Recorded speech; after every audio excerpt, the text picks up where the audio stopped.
Good morning. Socrates Defense. Apology. Day 7. Well, gentlemen, for the sake of a very small gain in time, you are going to earn the reputation and the blame from those who wish to disparage our city of having put Socrates to death. That wise man. Because they will say I am wise even if I am not. These people who want to find fault with you. If you had waited just a little while, you would have had your way in the course of nature. You can see that I am well on in life and near to death. I am saying this not to all of you, but to those who voted for my execution. And I have something else to say to them as well.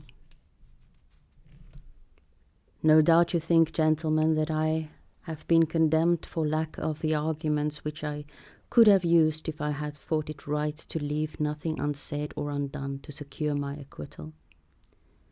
But that is very far from the truth.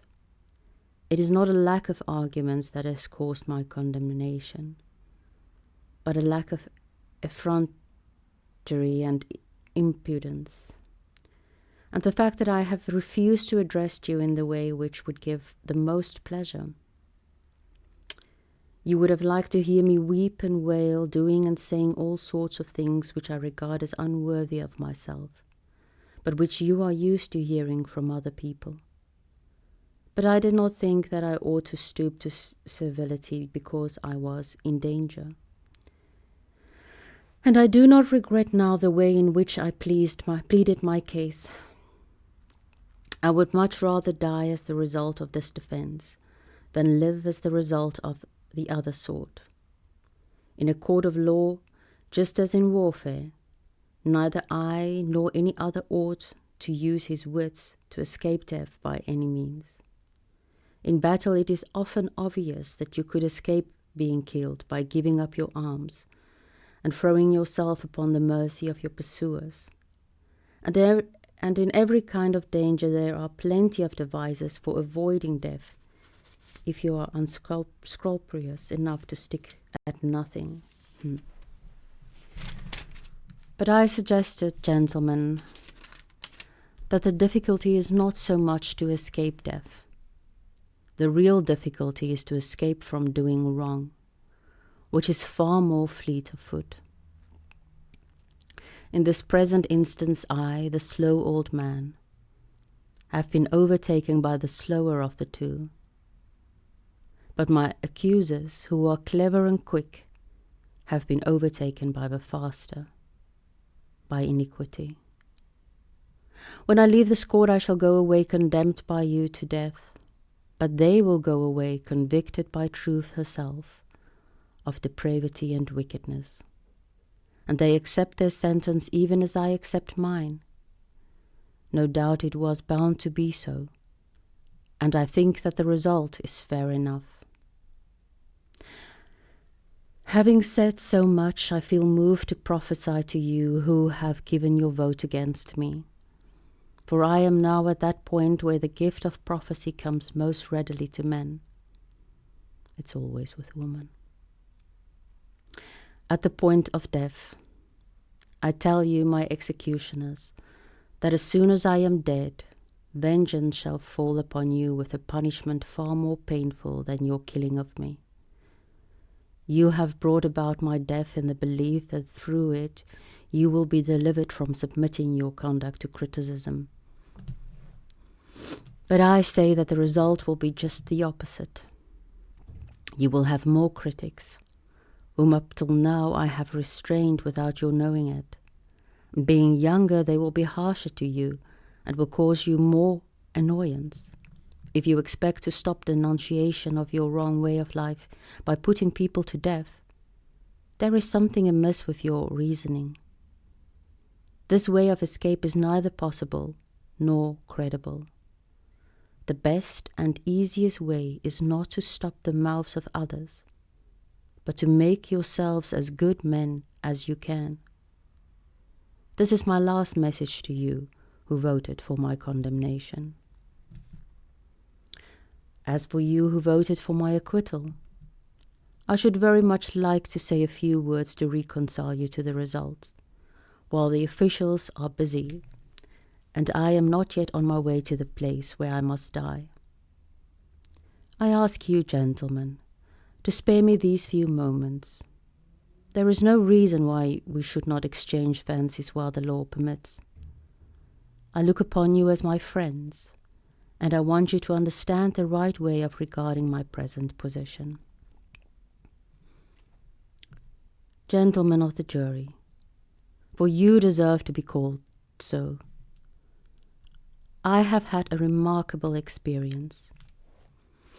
In the past, the prophetic voice to which I have become accustomed has always been my constant companion, opposing me even in quite trivial things if I was going to take the wrong course.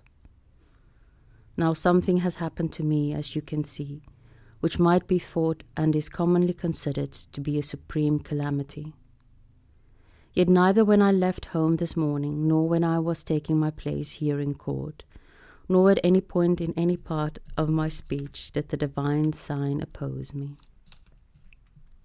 In other discussions it has often checked me in the middle of a sentence, but this time it has never opposed me in any part of this business, in anything that I have said or done.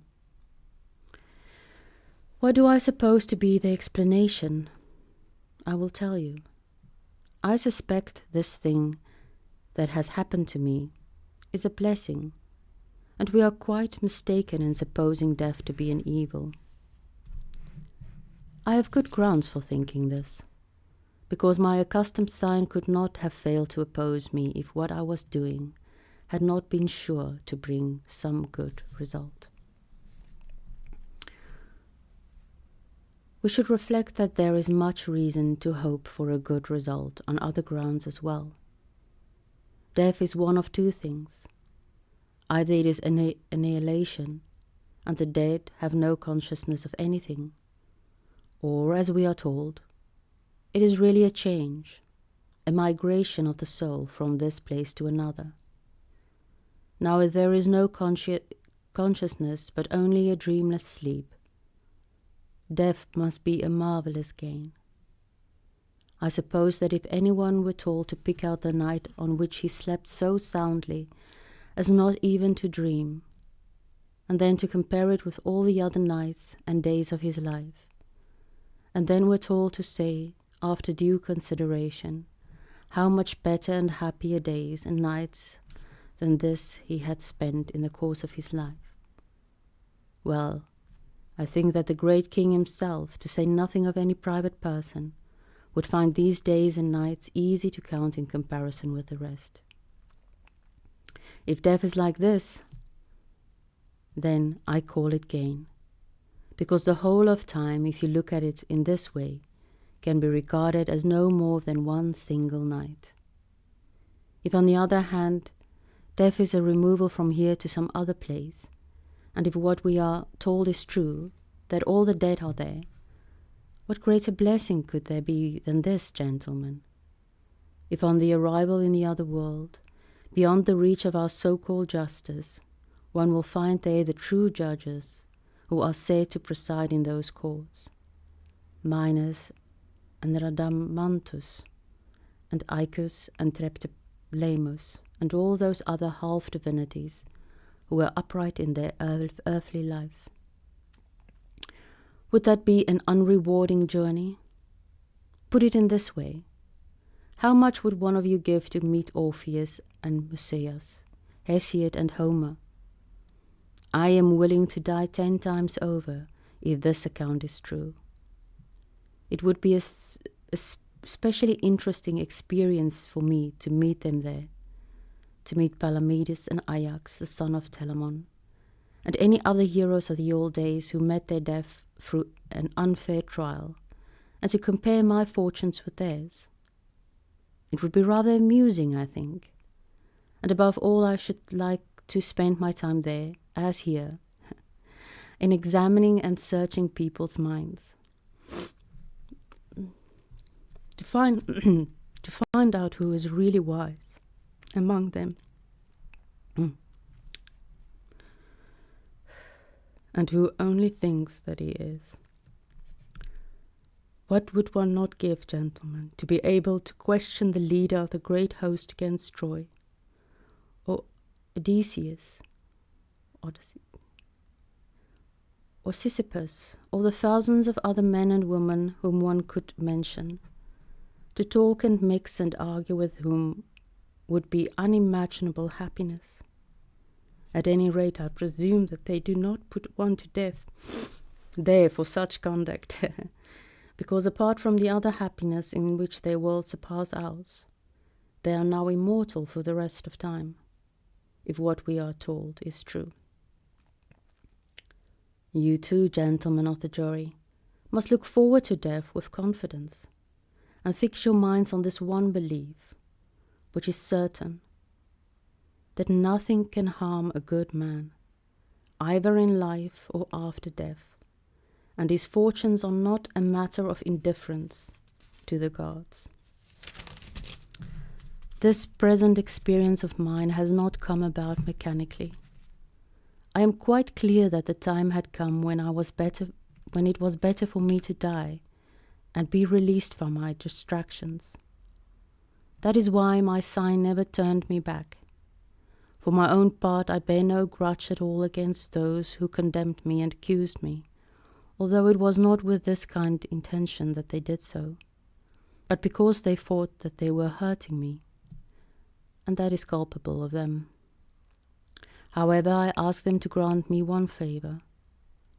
When my sons grow up, gentlemen, if you think that they are putting money or anything else before goodness, take your revenge by plaguing them as I plagued you.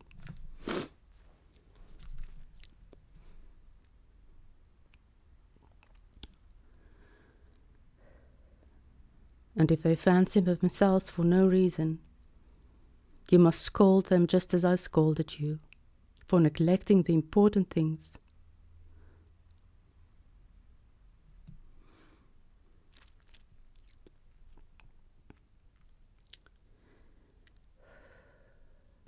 And thinking that they are good for something when they are good for nothing. If you do this, I shall have justice at your hands, both I myself and my children. Now it is time that we were going, I to die and you to live. But which of us is the happier prospect is unknown to anyone but God. Have a beautiful day.